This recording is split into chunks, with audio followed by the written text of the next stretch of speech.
Welcome to the Entrepreneur Motivation Podcast. I'm your host, Chris Bello, and today we've got Sterling White on the show. Sterling, welcome. Super excited to be here. Everyone, get your popcorn ready because we're about to take you along for a show and a ride. Let's do it. I can't wait. And you are from my kind of hometown. I wasn't born there, but I'm from Houston, and you live there currently, correct? Yes, and love it out here so far. And one thing I would say, outside of the hospitality, everything, they say everything's bigger in Texas, but the toilet I have here is the same size as the ones back home. So I think it may be a defective toilet. Maybe so. Where's back home? Where are you originally from?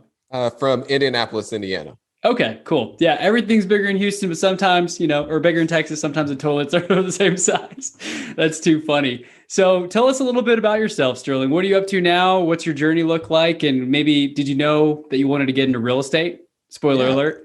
So I'll give everyone like a compact version. So I was born and raised in Indianapolis, Indiana, single mother, fraternal twin brother, grew up in the worst parts of the rougher parts of the city where in the neighborhoods I grew up in, you wouldn't want to walk your dog at night or during the day. As mentioned, single mother, fraternal twin brother. And I remember there was one point in that I was 5 or 6 years old, Chris. Both my brother and I are sitting down eating ramen noodles and cut up hot dogs. And then as soon as we go upstairs, a bullet comes right through the back patio where we were both sitting. So Whoa. I may not be here. He may not be here. And I remember every other day in another apartments that we lived in, we had to get down on the ground because it sounded like fireworks were going on outside. But so that was the life I was accustomed to growing up. But luckily, I was able to get out of that environment and figure out a way to earn money at an early age from a legal sense.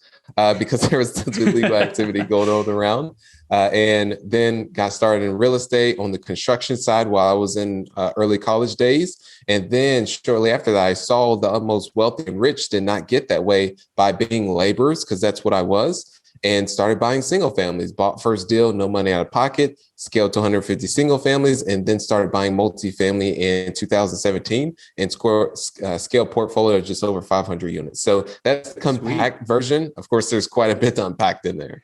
Yeah, there's quite a bit. I mean, that's a crazy story too, with the bullet flying through where you and your brother were sitting, and that could have been a totally different story.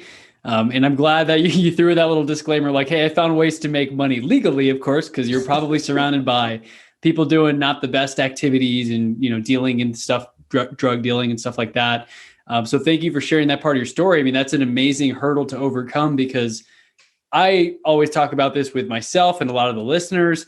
A lot of people don't have that background, so it's not as cool of a story. I'm like, I had a great family and we didn't have bullets flying through the windows. So it's really inspiring to hear that you've accomplished all of that from where you came from, because a lot of times people get tied up in the wrong things, right? They go down that path of selling things that are not legal. I was taking that path. I didn't get into the selling of illegal, but a lot of what I had around me is I was moving in that direction. And then my brother, unfortunately, ended up taking that direction. So, and that goes to show you how much that we're fraternal twin brothers, and there was a pivotal moment that we experienced, and we both took completely different directions in life and a fork in the road. So Very interesting. So I don't know if it was some higher being that decided, hey, Sterling, you need to go in this direction, but that's why I share my story for others that may be there, but also that what I was able to overcome to get to where I am, in hopes that'll inspire others. That's extremely inspiring, because a lot of times you hear the saying, we're a product of our environment.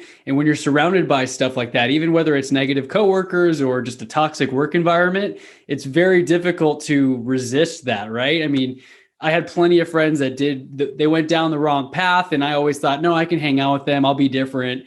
But just by association, you're just seeing it and it becomes more normal to you. So it's really inspiring just to hear how you started off with single families and then scaling to multifamilies. And now you said just over 500 units, somewhere around there now. Yeah, well, that's what I was able to scale to. I've since sold some, so just under 300 right now currently.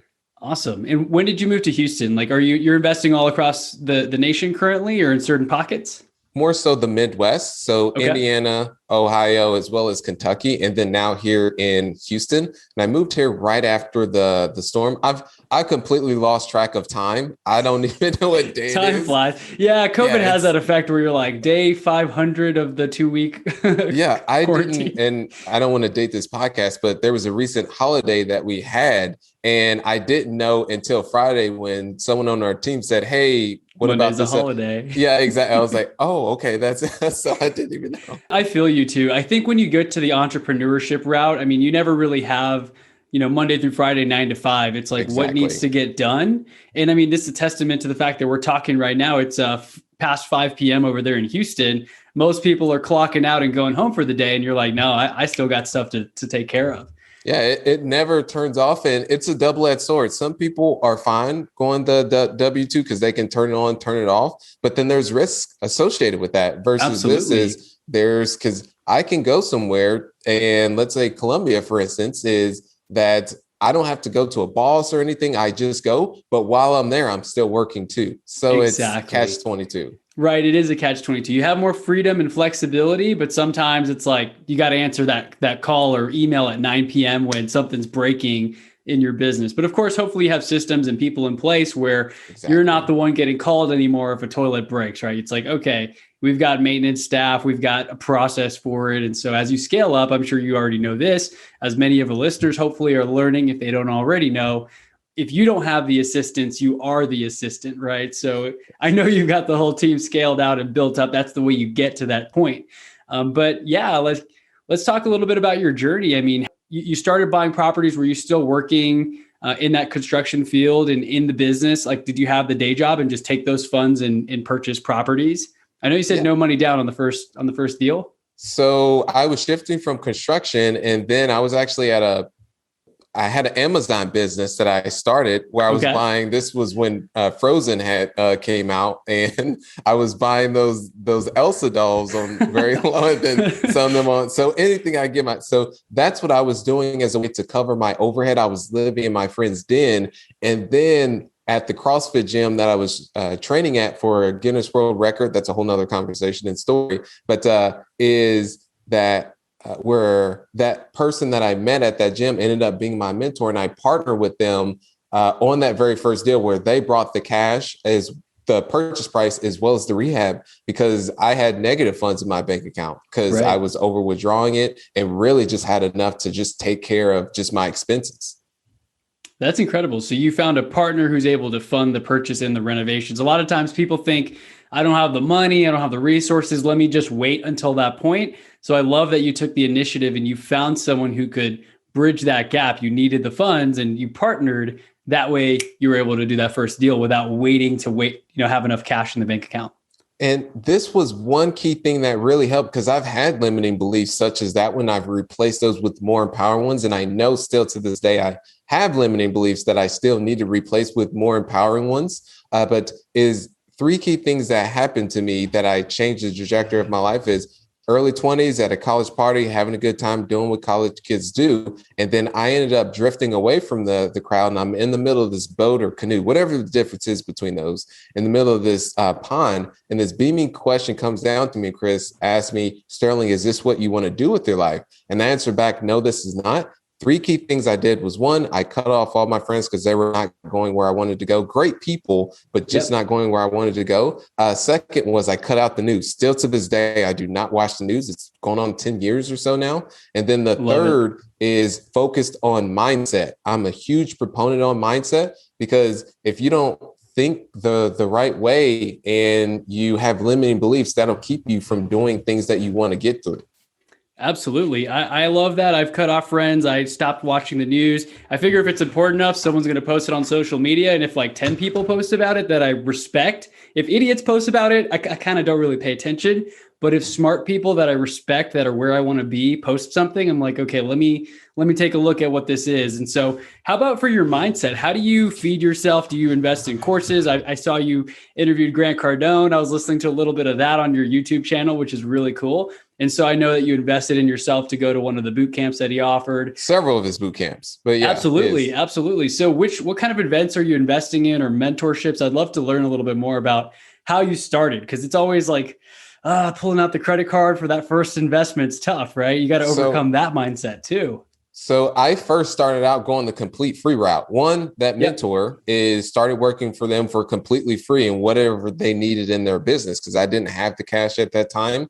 And then every day that CrossFit gym that I was training at and I'm a huge fan of bartering. So I would I clean love around it. the gym as a way to pay for my membership because CrossFit's not Yeah, cheap. it's like $200 a month or something, right? Exactly, for what, 2 to 3 times per week. Yeah. So there was that. But right across the street from the CrossFit gym was the library. So I went there every single day listening. The person who really pioneered my mindset, which was Earl Nightingale, and Okay. then the Jim Rohns, the Norman Vincent Peales. And I just started to really get addicted to that. I was like, it really just opened up a whole new world for me. And I would listen to that CD so many times. It scratched, and I would listen to it when I'm sleeping. So I really just reframed a lot of my thinking, and like, such as, I'll give you one of the thinking that I had in order, limiting beliefs is, in order to become rich and wealthy, or rich and wealthy people got there, they did unethical things. So that's one. And Right. then when it came down to money, limiting beliefs that I had was, I remember my mom driving around to all these different gas stations to see which one was the cheapest by 5 or 10 cents off of a gallon. So Yeah. just those little things are ingrained in me. I had to rewire and replace it. Absolutely. That's something that's tough. I mean, I have parents that are from out of the country, dad's from India, mom's from Mexico. So similar thing in terms of just it's a different mindset in terms of, well, let's go find that because it's a little cheaper. And I understand the thought process, but at the same time, there's that other door that gets open when you start learning about abundance and you're like, hey, I can generate so much per hour now doing deals. It's not worth my time to drive around for 30 minutes just to save like $2 or whatever it comes out to, right? It's It's so just interesting. reframing, which takes some time, especially if you were programmed with it growing up or from your environment, right? And I want to share one other story. So I was involved with Big Brothers, Big Sisters, where you give back to people that were environments where I came from, you devote your actual time is. I Yeah. remember going to Kings Island with my little, and the fast pass was for both of us, I believe $25 more. So I paid that because you could cut the line. And when we first got there, it wasn't many people there, so it wasn't useful from that. But as the day started to progress, it was to ride the top rides an hour and a half to 2 hours. And literally we would wait 10 to 15 minutes and Wow. everyone else was an hour to 2 hours. So that's when things started to really click, is when rich people buy time. That's a prime example of that. So it's those little things, that the different mindsets that you get from this side of things versus the other. And you could say the poverty mindset or middle class mindset Yeah. versus adapting to the rich and wealthy.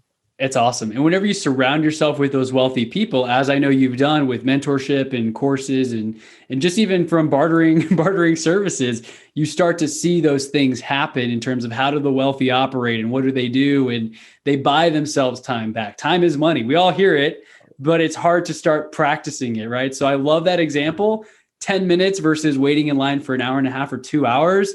That is like to you and I now, duh.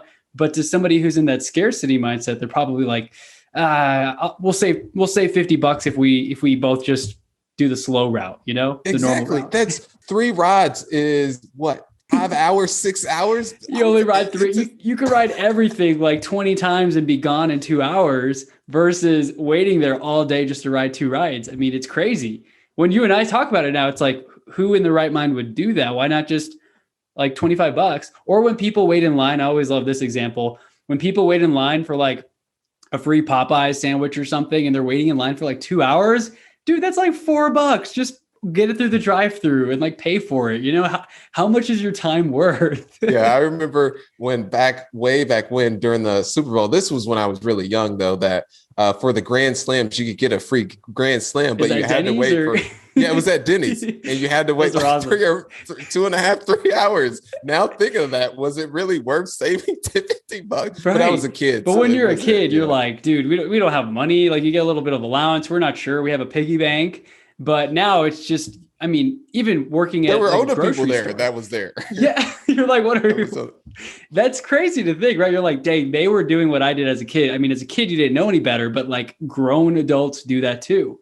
which is just it's an interesting thing just to see the different dynamics and how people think and the scarcity versus abundance. And I mean, you won't see people who go to the country club ever waiting in line, right? The people who have the membership of the golf club or like Royal Oaks. I'm trying to think of like Houston places on Palm Royale. They're not doing that.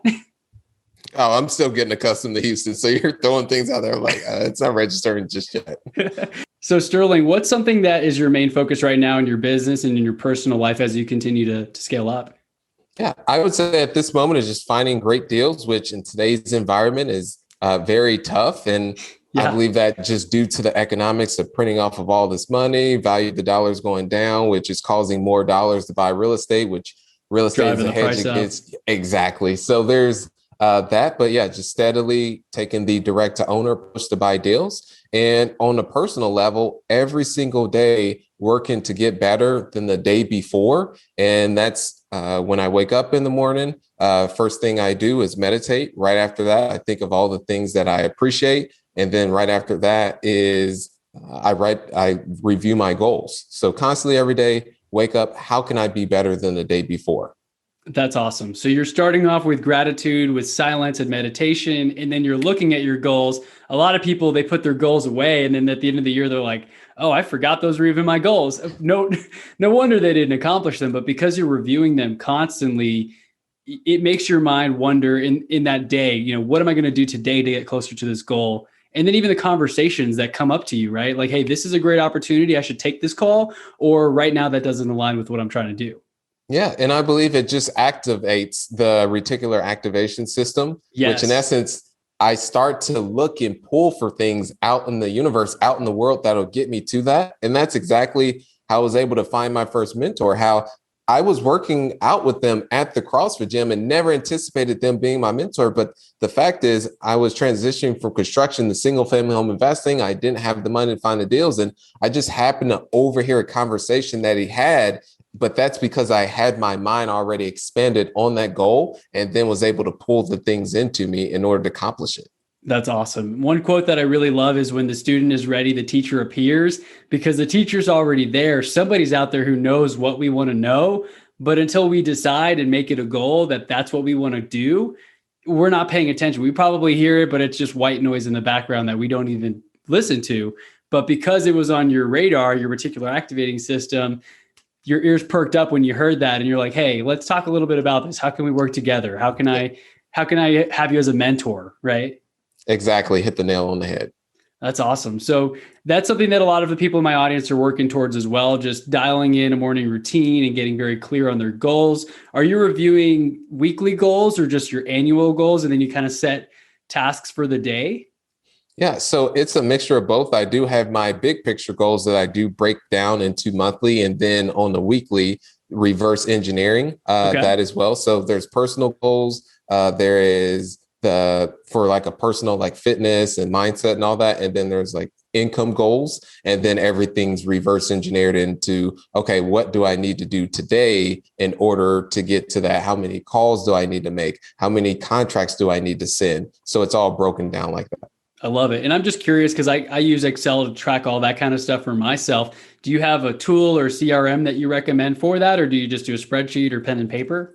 Yeah. So right now we just use a spreadsheet. Okay. So we use that. And then we use a project management software, which is Asana, which is, fantastic tool. But more so we put everything in a spreadsheet and we do graphs. So as a way that, okay, if we're looking to make this amount of calls that you can see, okay, we're moving in a positive direction. Okay, we're moving in a negative. Where do we need to start making the pivots and adjustments? Absolutely. And speaking of pivots, I'm sure you guys use pivot tables. For anyone in the audience, if you're not familiar with pivot tables in Excel, cool way of stacking data and really painting that picture where you can easily update and refresh. And I found that for myself too, no matter which software I go to, I love using stuff like Asana for just project management. But I keep going back instead of like a crazy CRM. I just go back to Excel because I can track everything that I want and create a pie chart or a line graph. And I guess it's easier. It can probably be done in other softwares, but I mean, nothing like good old Excel from time to time. I agree. And I have someone on the team that just does the importing of the data and everything. But yeah. So how does your delegation look right now? Do you kind of just text somebody or message them in Slack to get something done, or are you just getting a report, kind of an update on the week's activities from your team?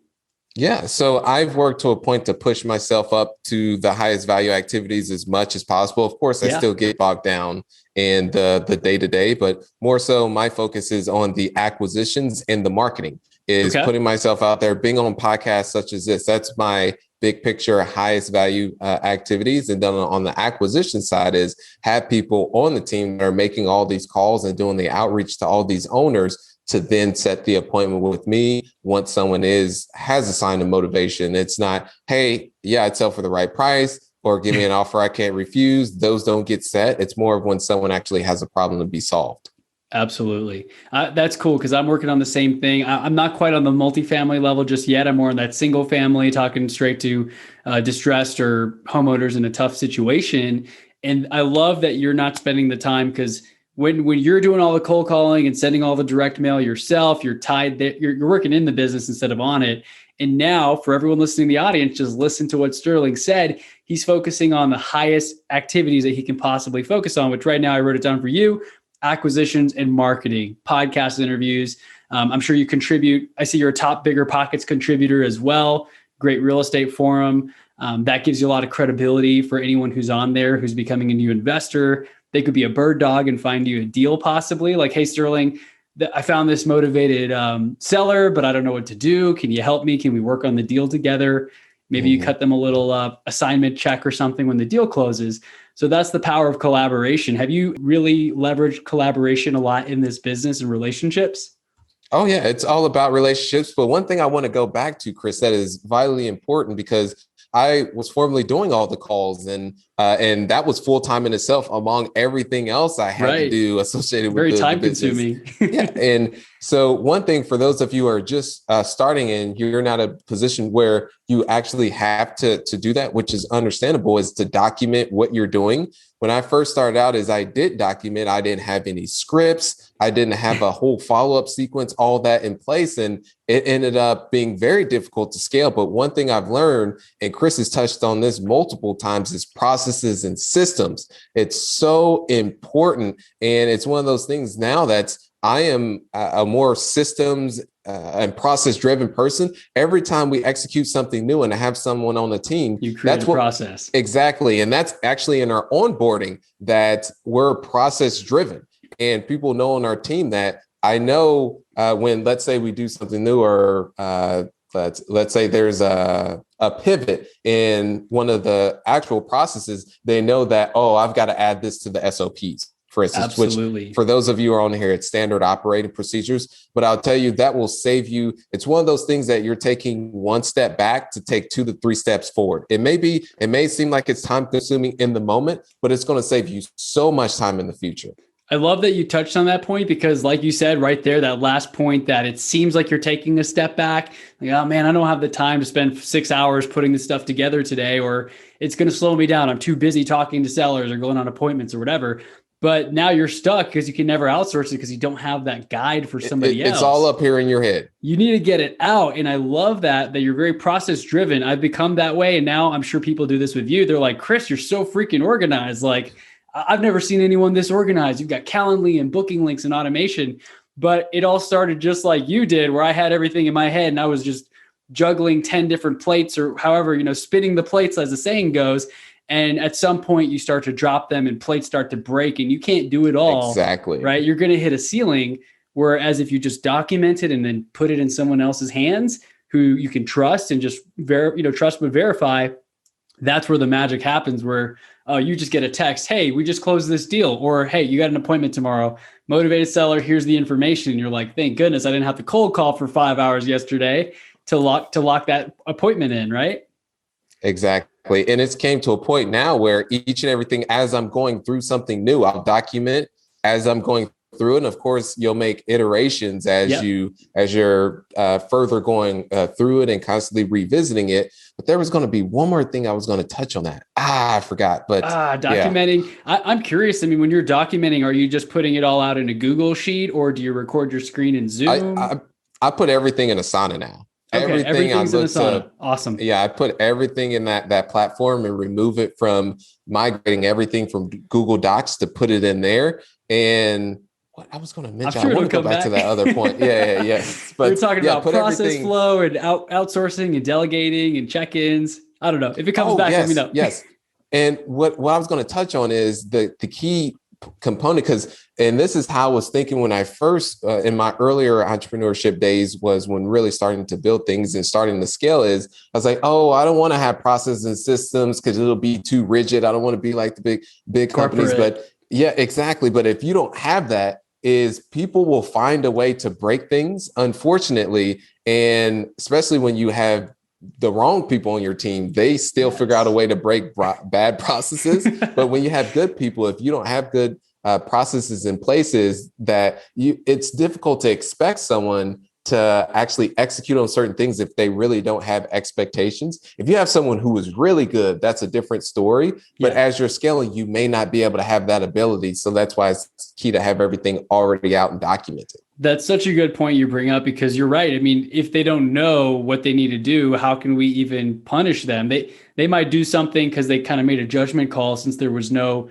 process on it. And you're like, no, that's completely wrong. You should have known, but it's in your head and not anywhere else, right? How are they supposed to know? Yeah, like giving someone a task and you know in your head that it's urgent, and you delegate it to them and they may have not completed because they didn't see it as urgent. You're like, but that's just a prime example of Yeah. something as simple as that. But you'll get that as you start to develop as an entrepreneur and operator. But that's one of the things I'm sharing for people on here as being a little bit further along, that the common mistakes I made. Absolutely. Because when you're first starting off, I mean, you don't even know what business you want to do. You're not even sure, do I want to do real estate, wholesaling? There's so many things even within real estate that can be overwhelming, let alone what do you delegate? Why do you need a VA? You don't even have any deals going on, right? So Yeah. I can resonate with that feeling. But as you start to get busy and understand and you create all these different processes, and it's all in your head at first. I'm the same way. Like, oh, I think when a deal goes under contract, what happens next? And you talk to the title company and something happens and then you get paid, right? And you kind of can Yeah, do exactly. it. You can kind of do that a few times, but when you got 3 or 4 transactions going on at once and you can't remember who's the title company, what address, when's the closing date, you need a system, you need a team to manage that. So I always recommend to people to get a virtual assistant or somebody on your team, an executive assistant, as soon as possible, even Yeah. before you know what to give them.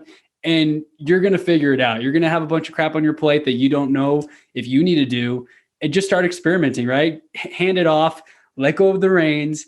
It's not going to always be done the way you want, right? And Yep. there's some frustration, but over time, if you have the right people on board and the right processes, more importantly, then the magic happens. Yeah. And that's one of the things you have to be accepting of. That person may not do it at 100% or 80% of what you would have done it at. But it's one of those things that if it's something that's very low value and you're focusing now on the high value, it really didn't matter that much. Or that person could absolutely do it better than you. It may not be Yeah. likely, but those are just the different mindsets that I was like, oh, okay, that makes sense. Is putting together that social media graphic. Right. Okay, well, they You didn't don't put have it to do together. that. Yeah, exactly. Maybe they did it 70%, but okay, not Yeah, many it's people will like look at it anyway. I'd make the background a different color. Like, okay, who cares? I always say done is better than perfect, right? Especially on those lower value activities. It's not to say that those people have less value on the team or they're not worth it. I mean, their dollar per hour may not be quite at the level you're at right now.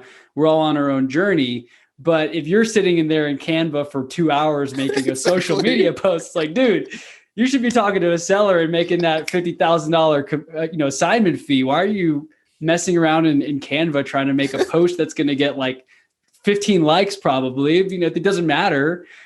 Just do it. And so I love that you highlighted that. So I know we got a couple of minutes left. I'd love to just see how has collaboration and relationships played a part in your success currently? Because I know it's huge in the real estate space, referrals and leads and stuff like that. So I'd love to hear a little bit more. Yeah, I would say people do business with who they like, know, and trust. Yep. And I mean, that very first deal that acquired on the single family side was sent over by someone I met at a meetup that I formed the relationship with. So Awesome. that's how that opportunity came together. It was a slim home run deal. And that's how I was able to get my foot in the door. That person on the front end helped with, okay, these are help coach me through the deal. And then once ended up bringing the mentor in there, I got thrown into the fire to go figure everything else out. Yeah. But the simple fact that one, just putting yourself out there, networking opportunities will come. But the key thing is being value oriented. And one key book that was an absolute game changer for me was Jab, Jab, Right Hook by Gary Vaynerchuk. Awesome. And he talks about this is just being value based. And yes, the right hook is going for the ask, but a lot of times is if you provide people enough value is they'll figure out ways just through, I think it's reciprocity or however that word is, absolutely. That they'll say, I've got to figure out a way to contribute back to this person. Not going in that with that mindset, but just knowing being giving. Yeah, exactly. Just giving, and it'll come back to you in some shape or form. I've heard that book and I love the idea of it. I haven't read it yet, but I really need to. And it's exactly that you're just, the jabs are the value and the right hook is the ask. And so the reciprocity loop gets opened when you do so much for somebody and they're like, oh my gosh, Sterling connected me with this person and gave me this deal and helped me make like 20 grand on this other deal. I need to do something for him. And then they're looking for a way to make that connection. Whenever you have that ask, and of course, maybe you don't even know what the ask is just yet, but when you make it, now they really are going to go out of their way. And of course, it has to be the right intention. You can't go into it being like, oh, what am I going to ask them for? You got to just lead with value. I think you mentioned that. Be value oriented. I love that so much. Have you read the Go Giver? I believe I may have skimmed through it. Who's the author of it? Oh, I don't even remember. Let me look it up real quick. I think I'm actually interviewing him here soon. The Go Giver.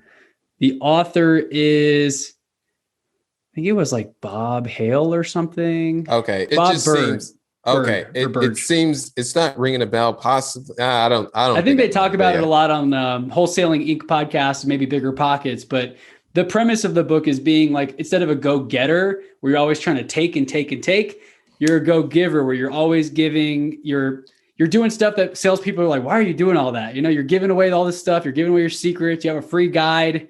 You did a 1 hour free call. Why? You're wasting your time, but really you're adding that value with all those little jabs. And when you make that right hook and then ask, it's going to shoot you over all the other salespeople who are just trying to do sales calls and ask all the time without giving anything upfront in return. Yeah, and this is exactly the principle I use when being one of the top contributors on Bigger Pockets in a short duration of time. So I took two key principles, jab, jab, right hook, and 10X rule by Grant Cardone. So I use those two principles simultaneously by the value creation and then maximizing the amount of output, because one thing is when you're creating content, you're pushing out there, not only are you competing with others who are in the real estate space, you're competing with I don't want to say it because I don't want it to get flagged on YouTube, but let's say a world crisis. So things such as that, you're competing with the news, all these different things. So